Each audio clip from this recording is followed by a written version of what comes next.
Hello everyone, good morning. কেমন আছো তোমরা? আশা করছি সবাই খুব ভালো আছো।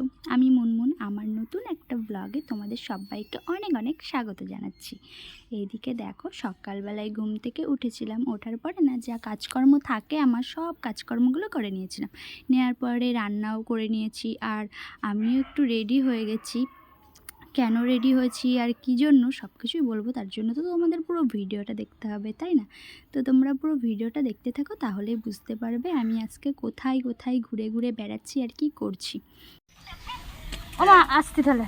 আচ্ছা, সাবধানে যেও। এদিকে পারে যাওয়া। তারপরে তো আমি বাড়ি থেকে বেরিয়ে পড়লাম, আর আজকে বাড়ি থেকে বেরিয়েছি বাস সাইড দিয়ে। আজকে নৌকা পার হয়ে তারপরেই যাব স্টেশনে, একটু তাড়াতাড়ি যেতে হবে তো সেই কারণে আর ওই দিক দিয়ে ঘুরে গেলাম না। না হলে কিন্তু বাড়ি থেকে বেরিয়ে ডান সাইডে যে মায়ের মন্দিরটা পড়ে না, ওই মন্দিরটা কিন্তু তোমাদেরকে আমি দেখাই প্রায় ভিডিওতে। তারপরে স্টেশনে চলেও এসেছিলাম, টিকিট কেটে নিয়েছি। আর যে দেখছো তো এই ট্রেনটা হচ্ছে শিয়ালদা থেকে আসলো, 2 নম্বরে বনগাঁই দাঁড়াবে। আর এই দিকে দেখো যে 3 নম্বর থেকে একটা ট্রেন চলে গেল, শিয়ালদায় যাওয়ার ট্রেন। আমি বসে রয়েছি আমার ননদের জন্য যে কখন আসবে। তারপরে আবার আরেকটা ট্রেন চলে আসলো, কিন্তু আমার ননদের আসার আর পাত্তাই ছিল না। তারপরে তো ননদও চলে আসলো রান্নাঘাটের ট্রেন আসার পরে। তারপরে আমরা আবার ওই যে 3 নম্বরের ট্রেনটা দিল না, ওই ট্রেনটায় উঠে পড়লাম দিদি আর আমি। তো আজকে আমার সাথেই যাচ্ছে আমার ননদ। উঠেই জানো তো জানলার ধারে সিট পেয়ে গেছি। আর তখন ভাবছিলাম এই যদি আমার সোনা যেত, আমার তো জানলার ধারে একদম বসতে দিত না, আমার সোনাই বসতো। তো আমরা আজকে দুজন যাচ্ছি যেহেতু, তার জন্য আমরা দুজন দুই দিকে জানলার ধারে বসে পড়েছি। আর এইদিকে তোমাদেরকে টাইমটা দেখিয়ে দিচ্ছিলাম, তখন বাজে 9:54। আর এই যে ট্রেনটায় যাচ্ছি না, এই ট্রেনটা জানো তো শিয়ালদা পর্যন্ত যাবে না। আর একটু আগে যদি ননদ স্টেশনে চলে আসতো, তাহলে ওই যে তোমাদেরকে যে ট্রেনটা দেখিয়েছিলাম আগে 3 নম্বর থেকে ছাড়লো, ওই ট্রেনটায় আসলে ভালো হতো। কি করব বলো, ননদের জন্য একটু দেরি হয়ে গেল। তারপরে তো ওই যে দমদম ক্যান্টনমেন্ট আসবে, ওই স্টেশনে নামলো ট্রেনটা, দাঁড়ালো। তো ওইখানে আমরা ওই দেখো নেমে পড়েছি। আর এইখানে এত ভিড়, আমাদের পরপরই আর একটা ট্রেন আসছিল।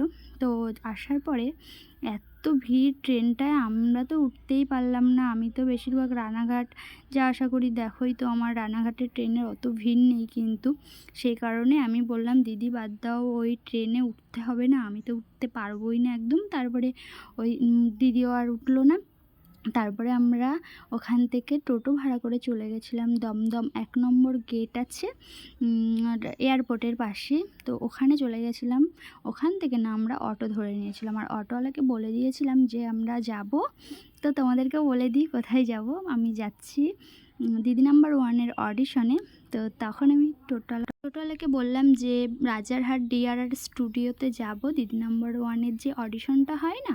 তো উনি বলল ঠিক আছে বসো, তোমাদেরকে একদম ওই গেটের সামনেই নামিয়ে দিয়ে আসবো। তার জন্য আমি অটোতে উঠেও পড়েছিলাম। আর ওই যে দমদমের যে এয়ারপোর্টের পাশ দিয়ে যাচ্ছিল, ওখানে দেখা যাচ্ছিল না, তার দিয়ে অনেকটা পাঁচিল ছিল, তার দিয়ে ঘেরা ছিল, তো সেই কারণে আর তোমাদেরকে দেখাতে পারিনি।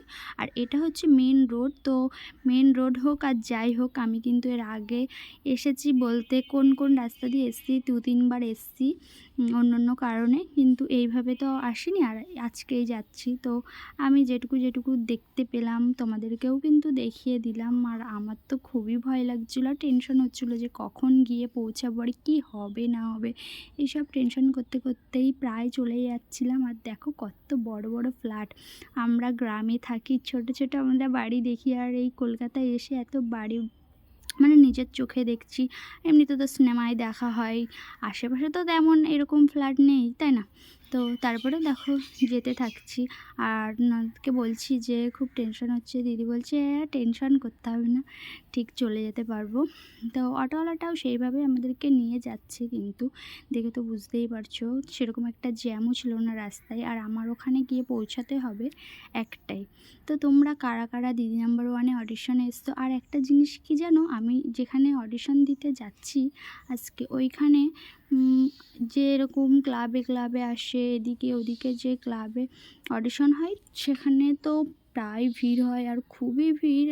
ওখানে কষ্ট করে লাইন দাঁড়িয়ে তারপরে কিন্তু অডিশন দিতে হয় অনেক মানুষের পরে। আর আমার কলকাতাতে আসতে হয়েছে ঠিকই, কিন্তু এখানে সেরকম একটা ভিড় ছিল না। ভালোভাবে আমি গিয়ে পৌঁছে ফর্মটা ফিল আপ করে তারপরে অডিশনটা কিন্তু দিতে পেরেছি। আমার বেশ ভালোই লেগেছে। একটু কলকাতা জায়গাটা আমার ঘোরা হয়ে গেল। আর এই যে এত বড় বড় ফ্ল্যাট দেখা হয়ে গেল। আগেও দেখেছি কিন্তু আরেকবার আবার দেখা হয়ে গেল। আর এত রোদ্দুরের তাপ মনে হচ্ছিল যে আমাদের গ্রামটাই কিন্তু বেশি ভালো। এখানে কলকাতা বলো, যে কোনো জায়গায় বলো না কেন, ঘোরার জন্য কিন্তু খুব ভালো লাগে। থাকার জন্য কিন্তু একদম না। ১ দিন ২ দিন ঠিক আছে, তারপরে বাড়ি, নিজের বাড়ি হচ্ছে সবথেকে শান্তির জায়গা। ওর মতন শান্তির জায়গা আর কোথাও নেই। আর এই দেখো লাল গেটটা কিন্তু চলে এসেছি। এই যে একটু সামনে এগিয়ে গিয়েছিল অটোওয়ালাটা, তারপরে গাড়িটা ঘুরিয়ে নিল। নেওয়ার পরে না আমাদের পুরো মেন গেটের সামনেই নামিয়ে দিয়ে উনি চলে গেলেন। আর এই দেখো, আর মোবাইলে না আমরা দেখি কত সুন্দর লাগে দেখতে। আর পরে যে আমি পুরোপুরি পৌঁছে গেছি, আমার এত ভালো লাগছিল কি বলবো তোমাদের সাথে। কেমন লাগে। তো তারপরে না অনেকেই ছিল ওর ভেতরে, চলে আসছিল যারা যারা অডিশন দেওয়া হয়ে গেছিলো। 10টার থেকে ছিল ওদের, আর আমার 1টার থেকে। আর এই দেখো আমি এইখানে গিয়েই না প্রথমে যেই ঘরটা দেখতে পাচ্ছ না, এইখানে না আমি চলে গেছিলাম, গিয়ে ভুল করে গেছি। তারপরে ওনারা বললো যে এখানে তো হয় না, এখানে দাদাগিরির হচ্ছে ফর্ম ফিল আপ, মানে অডিশনটা হচ্ছে, তোমরা এই দেখো এই সোজা চলে যাও। তারপরে এই যে দেখিয়ে দিল, আমরা এইখান দিয়ে চলে আসলাম। আর তোমরা যারা আগে এসছো অডিশন দিতে কলকাতাতে, তারা তো জানোই আমি একটু ভুল করে ফেলেছিলাম। ভুল বলতে প্রথম এরকম ভুল হয়, আর শুনে শুনেই তো গেছি। তবে ঠিকঠাক জায়গায় পৌঁছেছি, এটাই কিন্তু আমার কাছে অনেক। কারণ আমি এর আগে কিন্তু কলকাতায় আসিনি, আমার ননদও কলকাতায় এসেছে, মানে এই দিকটাই কিন্তু আসিনি, আমার ননদও আসেনি। আর আমরা দুজনই কিন্তু শুনে শুনে পুরো জায়গাটাই কিন্তু চলে এসেছিলাম। তারপরে নাম ফর্মটা ফিল আপ করে এই যে বাইরে দাঁড়িয়েছিলাম, আর খুব গরম লাগছিলো। ননদ নিয়ে গেছিলো পাখা দিয়ে হাওয়া করছিল, আর আমার তো খুব টেনশন হচ্ছিলো। তারপরে আমি অডিশনটা দিয়ে বেরিয়ে আসলাম। আর আসার পরে এই যে বাড়ির দিকে চলে আসলাম, তারপরে একটা ছবি তুললাম। এখানে এসেছি ছবি তুলবো না, ভিডিও করবো না, তাই কখনো হয় বলো তো? কতটা দূর থেকে এসেছি। আর এইদিকে দেখো আমার ননদ ব্যাগ ঠিক করবে না ফোন ঠিক করবে বুঝতেই পারছি না। আমি একটা ছবি তুলবো, দিদিকে বলছি ভালোভাবে দাঁড়াও দিদি, দিদি তো ওইগুলোতেই ব্যস্ত। তো তারপরে আমিও হচ্ছে একটু দাঁড়ালাম, দিদি আমাকে ছবি তুলে দিল। তারপরে ভিডিও বানাতে বানাতে চলে যাচ্ছিলাম। আর হ্যাঁ, এখানে না রিলস বানানোর পারমিশন নেই। তারপরে দিদিকে বলছিলাম যে দিদি, এই প্রথমবার আমি অডিশনটা দিলাম, খুব টেনশন হচ্ছে, কী যে হবে, ডাকবে কি ডাকবে না। তো দিদি বলছে ওখান থেকে তো বলেই দিল যে একবার না হলে 1000 বার তুমি অডিশন দিতে পারবে, তাহলে টেনশন করিস না, পরে আবার দেখবি। আমি বললাম ঠিক আছে। আমিও এটাই ভাবছি যে আমি তো কোনো দিন এর আগে অডিশন দিইনি, আর আমি আগে ভেবেছি যে অডিশনটা দেবো, কিন্তু না সেইভাবে আমি সুযোগ হয়নি আর পাইনি। এই প্রথমবার মানে অডিশনের চান্সটা পেলাম, তো দিলাম। এর থেকেও তো কিছু শেখা যায় যে প্রথমবার গেলেই হবে এর কোনো মানে নেই। কিন্তু আমি অনেকটা কিছু জানতে পারলাম। এই যে জায়গাটা আসলাম, চিনলাম, জানলাম, অনেক কিছু চেনা জানার ব্যাপার আছে। তো একটু একটু মন খারাপ হচ্ছিল যে ডাকবে তো না ডাকবে না। আর এইদিকে দেখো এই যে কাকিমারা না, এনারাও এসেছিলো, এনারাও দিয়েছিল অডিশন। তা ওনারা আবার বলছে যে আমরা তো 3বার হচ্ছে, এইবার দিয়ে তুমি একবার প্রথম দিলে। আমি বলছি হ্যাঁ, আমি একবারই এসেছি। তো তারপরে ওনাদের সাথে কথা টথা বলার পরে না আমি এই রোডটায় দাঁড়িয়েছিলাম, রোডটা বলতে গেটের সামনেই দাঁড়িয়েছিলাম। এখান থেকে 211 নম্বরের যে বাসটা আছে, ওই বাসটা পুরো উল্টো ডাঙায় গিয়ে দাঁড়াবে। ওখান থেকে আবার বিধাননগরে থেকে ট্রেন ধরে চলে যাবো বনগাঁতে। সেই জন্যই এখানে দাঁড়িয়েছিলাম। আর ওখানে পাশে দুটো কাকু ছিল, ওনারা বলছে এখানে রাস্তায় দাঁড়াও, না হলে কিন্তু বাস ধরতে পারবে না। তো এখানে একটুখানি বসে নিয়েছিলাম, ননদের খুব কষ্ট হয়ে গেছিলো, তো সেই কারণে। তারপরে বাসে উঠে পড়েছি। বাস আসার পরে আর দিদিকে বলছিলাম যে তুমি বললে দেবা না। দিদির এখানে এসে না আগ্রহ হচ্ছিলো যে একসাথে ননদ ভাই বোর অডিশনটা দিলেই মনে হয় ভালো হতো। যেহেতু দিদি ছবি নিয়ে যায়নি, সেই জন্য দিদি আর দিতে পারলো না, আমার একাই দিতে হলো। তো দিদিকে বলেছি এরপরে যদি কোনো সময় অডিশন দিই, তখন তুমি আর আমি মিলে দেবো, কিন্তু এখন দেখা যাক কী হয়। তারপরে না দেখো বাসে উঠে পড়েছি। এত রোদ্দুরের তাপ আর এত গরম না, সেইভাবে কিন্তু মানুষ রাস্তায় বেরোচ্ছে, অতটাও ভিড় নেই। আর হ্যাঁ, এরকম হালকা হালকা ভিড় থাকাই ভালো, না হলে খুবই কষ্ট হয় সবারই। আমাদের যেমন কষ্ট হবে, বাসে যারা উঠবে তাদেরও কিন্তু কষ্ট হবে এই রোদ গরমের মধ্যে। তো এই দেখো কলকাতার তো আমি বাড়ি ঘরে দেখতে দেখতে জানলার ধারে বসেছি সোনার মতন বসে দেখতে দেখতে চলে যাচ্ছিলাম। খুবই ভালো লাগছিল। তারপরে যেন আমি যখন বিধাননগর স্টেশনে এসে নেমে পড়েছি না, এবার নামার পরে ওখানে দেখছি কুর্তি বিক্রি হচ্ছিলো। এবার আমার ননদ চলে গেল কুর্তি দেখতে, তারপরে আমিও চলে গেলাম ননদের সাথে কুর্তি দেখতে। তারপরে ননদ কিনলো কুর্তি, আমিও তার সাথে সাথে কিনে নিলাম। মেয়েদের এটা হচ্ছে একটা কমন জিনিস, কেউ কোনো কিছু কিনলেই নিজেরও একটু দেখবে ইচ্ছে হয়, আমার তো হয়, আর কার কী হয় জানি না। তো তারপরে না ভাবছিলাম যে কলকাতার বাসগুলো এত বড় বড় কিসের জন্য। তো এইসব ভাবতে ভাবতে চলে যাচ্ছিলাম, আর দেখো গরমে না মুখ দিয়ে পুরো ফোস্কা ফোস্কা পড়ে গেছে, চোখ মুখ তো পুরোই বসে গেছে। আর আমার ননদ আমাকে জানলার ধারে পরে বসতে দেয়নি, উনি বসেছে, আর আমি এই সাইডটাই বসে বসে যাচ্ছিলাম। আর এটা কোথায় আমি কিছু মানে নাম দেখে দেখে বুঝতে পারছি, কিন্তু সেইভাবে তো চিনি না। আর হ্যাঁ, যদি আমি কলকাতার সাইডে ঘন ঘন আসতাম ঘুরতে তাহলে কিন্তু চিনতাম। এর আগে গেছি ভিক্টোরিয়া, চিড়িয়াখানা, তারপরে কিছু কিছু জায়গায় আমি গিয়েছি তাই চিনি, যেমন মেডিকেল কলেজ একটা এক এক সাইডে হয়তো, ওটা হচ্ছে আবার শিয়ালদায়। তো তারপরে এই দেখো বললাম না যে কুর্তি কিনছিল, এখান থেকে আমার ননদ দেখে নিচ্ছে, আর আমি একটা নিয়েছিলাম সেইটা ব্যাগের মধ্যে রেখে দিয়েছি, তাই তোমাদেরকে দেখাতে পারলাম না। আর এই যে বিধাননগর স্টেশনে কিন্তু আমরা উঠে পড়েছি, আর এইদিকে যখন আমি প্ল্যাটফর্মে উঠেছি না, আমার তো মাথাটা পুরো ঘুরে গিয়েছে যে ট্রেন কোন দিক থেকে কোন দিকে যাচ্ছে। ফার্স্ট টাইম বিধাননগর স্টেশন থেকে আমার ট্রেন ধরা, সে কারণে আমার বুঝতে অনেকটা টাইম লেগেছে। আর আমি প্ল্যাটফর্মে দাঁড়িয়ে অনেকটা ভেবে তারপরে তাই প্ল্যাটফর্ম থেকে নেমেছি। ননদ জানে, কিন্তু আমি ননদের কাছে শুনেছিলাম না প্রথমে, পরে শুনেছি।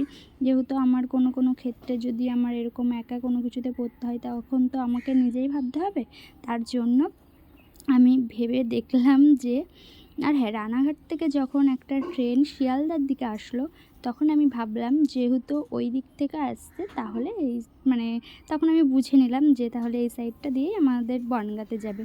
তো তারপরে দেখো আমি চলে এসেছি, আর এইদিকে তখন খবর হয়েছিল না, আন্দাজেই চলে এসেছিলাম আমরা 2 নম্বর প্ল্যাটফর্মে। তো এসে দাঁড়িয়েছিলাম, আর এই যে ফ্ল্যাটটা ছিল সামনে, তো ফ্ল্যাটটাকে দেখছিলাম। তারপরে এদিকে এসে না একটু কিছু খেয়ে নিলাম আমি আমার ননদ, আর এখানে দাঁড়িয়ে দাঁড়িয়ে বলছিলাম হাওয়াটা কি সুন্দর, খুব ভালো লাগছে। তো তারপরে অনেকটা দাঁড়ানোর পরে আমাদের বনগাঁ ট্রেনের খবর হলো। আমার তো শাশুড়ি মা ফোন করে বলছে যে এখনও ট্রেন পাওনি। আমি বলছি ট্রেনের তো কোনো খবরই হয়নি, নাহলে তো চলেই যেতাম আর ট্রেনও তো পেয়ে যেতাম। তারপরে এইসব কথা বলতে বলতে ট্রেন আসলো, আর ওই দেখো এই হচ্ছে আমাদের বনগাঁয় যাওয়ার ট্রেন। তো দেখেছো তো কতটা ভিড় ট্রেনের, স্টেশনের ধারে ট্রেনের ভেতরেও কিন্তু ভিড় ছিল, উঠে তো জায়গাই পেয়েছিলাম না। অনেকটা আসার পরে বারাসাতটা পেরোনোর পরে তারপরে আমি ট্রেনে বসার জায়গা পেয়েছি, বসে বসে এসে তারপরে দেখো বনগাঁতেও কিন্তু চলে এসেছি। আর আমি বেশি ক্লিপ নিইনি, কেন জানো, যে সকাল থেকে পুরো ঘুরেছি বেরিয়েছি, এই ক্লিপগুলো যদি না নিতে পারি আমি ঠিকঠাক তারপরে ফোন ঘাটার ব্যাপার আছে। ট্রেনের মধ্যে তো শুধু শুধু বসে থাকতে ভালো লাগে না, ফোন ঘাঁটতে হবে, সেই কারণেই আমি কিছু কিছু যে ক্লিপগুলো নিয়েছি। তারপরে আমি তো বনগাঁতে চলে আসলাম, আর এই দেখো বনগাঁতে যখন এসেছি তখন প্রায় বাজে 4:30 পৌনে 5টা। আর এইদিকে দেখো 3 নম্বর থেকে দেখাচ্ছিলাম 1 নম্বরের সাইডটা, ওই যে লাইনটা দেখতে পারছো তোমরা, ওখান থেকেই কিন্তু আমি রানাঘাটের ট্রেন ধরে চলে যাই। আর এই প্রথম 3 নম্বরে নামলাম, প্রথম না তৃতীয়বার হবে। তো এই 3 নম্বরে নামার পরে ননদকে তো আবার ট্রেন ধরিয়ে দিতে হবে, যেহেতু রানাঘাট লোকাল ধরবে আর বাড়িতে যাবে আকাইপুর। দিদিকে বলছিলাম যে দিদি চলো বাড়িতে, আজকে যেতে হবে না। দিদি বললো কালকে আসবো, আজকে বাড়িতে চলে যাই, নাহলে ছেলেরা রয়েছে খাবে, তো ওদের জন্য তো আবার রাতে রান্না করতে হবে, সেই তো সকালে রান্না করে এসেছি, আমিও সেম, দিদিও তাই। তো তারপরে দিদিকে কিছু একটু খাওয়ালাম, আবার স্টেশনে এসে খাওয়া দাওয়ার পরে না দিদিকে ট্রেনে তুলে দিচ্ছিলাম। আর দিদির খুব কষ্ট হচ্ছিলো, দেখে তো বুঝতেই পারছো দিদি একটু মোটা, তো সেই কারণে কিন্তু বোঝা যাচ্ছিল না। আমার দিদি খুব ঘুরতে ভালোবাসে আর কথা বলতেও খুব ভালোবাসে, দেখে তোমরা বুঝতেই পারছো। আর এইদিকে দেখো তখন 5টা 20 বাজে, আর এই যে এটা হচ্ছে 1 নম্বর প্ল্যাটফর্ম, ওইখান থেকে তো আমি ট্রেনে উঠি। আর এইদিকে আছি এখন 2 নম্বর প্ল্যাটফর্মে। এবার 2 নম্বর থেকে 1 নম্বরে গিয়ে তারপরে ননদকে ট্রেনে তুলে দিয়ে আমি তাই বাড়ির দিকে যাব। আর এই দেখো এইদিকে চলেও এসেছি, রানাঘাটে যাওয়ার ট্রেন চলেও এসেছে, ননদকে ট্রেনে তুলেও দিয়েছি, দিয়ে এবার আমার বাড়ি যাওয়ার পালা।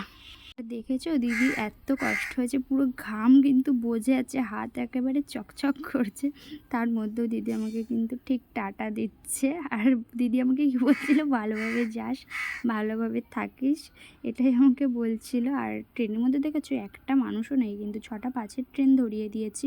সেভাবে রানাঘাটে যাওয়া তো ট্রেনে ভিড় হয় না, তোমাদের তো এর আগেও আমি বলেছি। ঠিক আছে, টাটা, চলে গেলাম।